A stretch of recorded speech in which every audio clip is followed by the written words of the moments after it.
खुलुमबाय आङो बि फोरमाय धेमाजि डिस्ट्रिक्ट बारग' एनडिएफबि दिनै गासै निउस चेनेल बा जोंनि बर' जिथुनाखि मिडिया नोंथांमोनखौ आं बेहाय लिंहरनायनि उद्देश्य दङ जाय उद्देश्यखौ लानानै आं दिनै नोंथांमोननि सिगाङाव बेहाय दान्दिसे जिरायनाय जादों।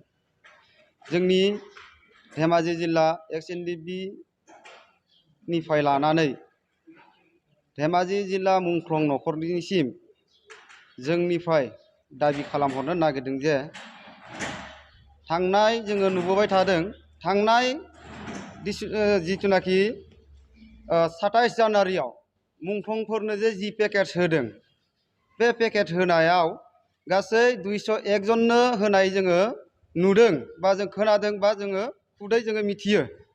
बेहाय जोंनि धेमाजि जिल्लानिफ्रायबो सासेबो गोलैनाय जायाखै। मुंख्लं जिथुनाखि नखरफोर दङ धेमाजि डिस्ट्रिक्टआव मुंख्लं नखरफोरा गासै जोंनि धेमाजि डिस्ट्रिक्ट हिसाबै 29 जन मुंख्लंफोर नखर दङ। बिनि गेजेरावबो थांनाय जिथुनाखि 27 जानुवारियाव होनायाव 201 जन होनायाव दिनै धेमाजि डिस्ट्रिक्टआव सासेबो गोलैनाय जायाखै। आरो दा जिथुनाखि जों खोनानो मोनबावदों आरो जों मिथिना मोनदों फैगौ दिनावहाय 400 जननि होबावनो गोनां जिथुनाखि घोषणा होदों बा जोंनो होगोन होननानै जों मिथिना मोनदों। बेहायबो धेमाजि डिस्ट्रिक्टआ निल जागोन नामा आंहा बेहाय सन्देह दं। बेखायनो आं गुरै खावलायहरदों जाय बे साबजेक्टखौ बे आयदाखौ मावनो थाखाय जोंहा बिबान होनाय दङ मानगोनां जोंहा फेरेंगा सारखौ आं गुरै खावलायहरदों धेमाजि डिस्ट्रिक्टनि बारग' एनडिएफबि जानानै मुंख्लंफोरनि नखरनि जानानै आङो गुरै खावलायहरदों जाहाथे धेमाजि डिस्ट्रिक्टनि मुंख्लं नखरफोरनोबो बै खामानिखौ मावना होयो बेखौ आङो सारनिसिम खावलायहरदों। नङाबा बिनि फिथाइया धेमाजि जिल्ला हिसाबै जों सानसे समावहाय राजा लामायाव ओंखारनांगौ बाध्य जानो हागौ। दा बेनि दायनिगिरिया जों जानाय नङा बा मुंख्लं नखरा जानाय नङा। मानोना नोंथांमोननि सायावनो दिनै बरसा खालामनानै दङ साफ्रोमबो मुंख्लं नखरफोरा।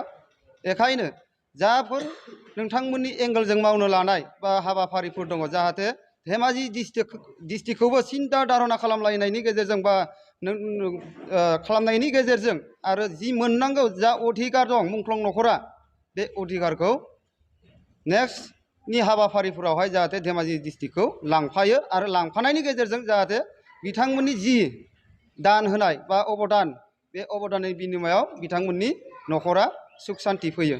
बेखिनिखौ आङो धेमाजि जिल्ला एक्स एनडिएफबि नि बारग' सोद्रोमा जानानै आं बेखौ दाबि खालामदों आरो गोख्रों आङो मुंख्लं नखरफोरखौ लानानै दिनैहाय बेहाय प्रेस मिट होनो गोनां बाध्य जादों। बिथांमोना जोंनाव सोङो जे मुंख्लंफोरनि जिथुनाखि होनो गोनां अनसुंथाइ बेयो माला जागोन होननानै बिथांमोना सोङो।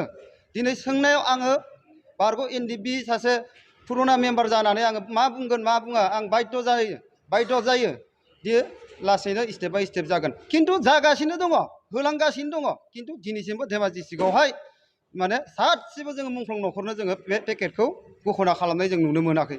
बेखायनो मानगोनां फेरेंगा सारखौ आं खावलायदों जाहाथे जोंनि धेमाजि डिस्ट्रिक्टनि मुंख्लं नखरफोरनो नेक्स्टआव जि होगोन बा जा पेकेट घोषणा खालामगोन जाहाथे धेमाजि डिस्ट्रिक्टनिफ्रायबो नोंथांमोना मुंख्लं नखरनि खामानिखौ मावना होनांगौ होननानै आं दिनै प्रेस मिटनि गेजेरजों आङो गुरै खावलायहरदों। गोजोन्थों।